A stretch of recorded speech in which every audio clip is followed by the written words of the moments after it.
ये इनके गांव का नाम है। तमिलनाडु के रहने वाले थे। 1888 ईस्वी में इनका जन्म हुआ और 1987 ईस्वी में ये अपनी लेखनी बंद करके सदा सदा के लिए इस दुनिया से चले गए। ये तो था इनका जन्म और इनका लेखनी का काम। उसके बाद में एक साधारण परिवार में जन्म लेने के बाद में अगर हम इनकी डिग्री के बारे में बातें करें, इनकी एजुकेशन के बारे में बातें करें, तो BHU यानी बनारस यूनिवर्सिटी से लेकर के और फॉरेन तक इतनी डिग्रियां हैं कि इनके आगे लग करके और लास्ट तक खत्म ही नहीं होती हैं। बहुत ज्यादा इन्होंने डिग्री हासिल किया हुआ है। और इनकी एक इच्छा थी हमेशा ही, क्या इच्छा थी कि मैं लिखते लिखते या मैं पढ़ाते पढ़ाते ही मरूं। ये एक इनकी इच्छा थी। जैसे APJ अब्दुल कलाम। APJ अब्दुल कलाम कौन थे? हमारे देश के राष्ट्रपति रहे APJ अब्दुल कलाम। और उसी तरह से ये भी हमारे देश के राष्ट्रपति रहे। उससे पहले ये 2 बार क्या बने? उपराष्ट्रपति बने।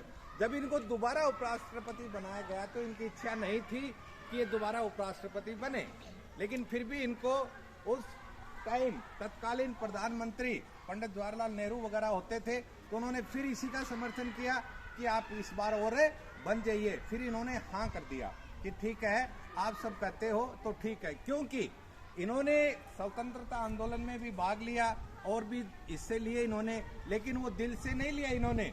क्यों?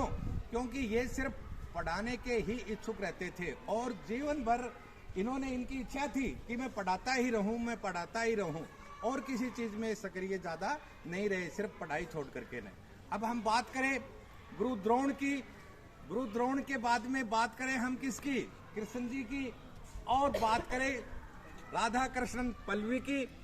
तो ये एक ऐसे टीचर्स हुए हैं जिनको आज भी हम याद करते हैं और अपने दिल में रखा हुआ है। ऐसे टीचर्स के लिए, ऐसे जिन्होंने अपना सर्वस्व सब कुछ, जैसे कहते हैं ना कि मुझे और कोई चीज की इच्छा नहीं है, जो बनना था वो बन गया, बस मेरी इच्छा है कि मैं बस अब बच्चों को ही पढ़ाता रहूं। वो थे ये जिन्होंने सिर्फ अपने आप को समर्पित किया था बच्चों के लिए।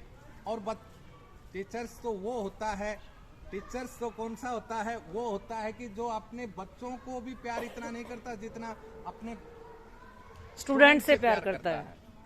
और उसी की एक कड़ी में आप देखिए, एक हमारी हिंदी के अंदर एक अच्छी सी कहावत है, गुरु गोविंद दोनों खड़े काके लागू पांव, बलिहारी गुरु आपने जिन गोविंद दियो मिलाए। इसी के साथ एक और कड़ी करा कि कुम्हार के लिए कहा गया है कि जब मिट्टी का बर्तन बनाता है तो क्या करता है? बाहर से क्या करता है? थाप मारता है, लेकिन अंदर दिल से वो थाप नहीं मारता है, अंदर एक मटका का रूप तैयार कर देता है। वो टीचर है, वो टीचर बनता है और वही टीचर है। तो टीचर कभी भी, आप जो बच्चे बैठे हैं ना, आपसे किसी का कोई द्वेष नहीं होता है, आपको सिर्फ आगे तक ले जाना है। जैसे आपने बहुत बार देखा होगा, एक माँ को गोद में लिए हुए देखा है कि नहीं देखा है? माँ को गोद में लिए हुए देखा। माँ की इच्छा होती है कि मेरा बच्चा सामने देखे। जब गोद में लेता है तो किधर देखता है? सामने देखता है। बाप को भी गोद में उठाए हुए देखेगा तो बाप क्या करता है? गोद में नहीं उठाता, बच्चे को सिर पे बैठाता है। बैठाता कि नहीं बैठाता है? सिर पे बैठाता है। वो चाहता है कि जो मैंने जहां तक सफलता प्राप्त की है, मेरा बच्चा उससे आगे सफल बने। तो इसलिए बाप क्या करता है? सिर पे बैठाता है।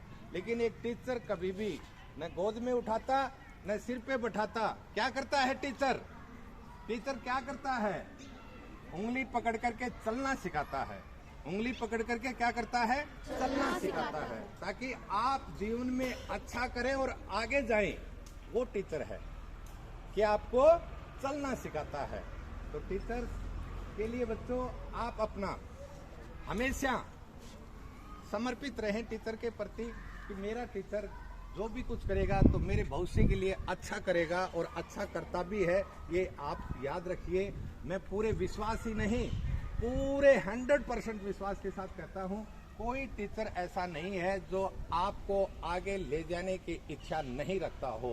101% से भी ऊपर जो होता है, तो वो मान लीजिए कि आपके साथ कंधे से कंधे मिलाए आपका टीचर खड़ा है और आपको दुनिया में सबसे आगे ले जाने की इच्छा उसके दिल में रहती है। और वो तभी जब आप कामयाब हो जाते हो, तभी एक टीचर अपने आप को सक्सेस समझता है कि मेरा बच्चा आगे निकल गया। बच्चे का मतलब आप हो, तो वो ये सोचता है कि अब मेरा कुछ है, मुझे जो गिफ्ट मिलना था, जो प्राइज मिलना था, वो मेरे बच्चे के रूप में मुझे मिल गया है। अपने बच्चे से, जिसका जन्म दिया है जिसने, उससे भी आपको पहले समझता है। और आप भी अपने टीचर्स के प्रति हमेशा समर्पित रहिए। जय हिंद, जय भारत। क्लैपिंग, जोरदार क्लैपिंग करो सर के लिए।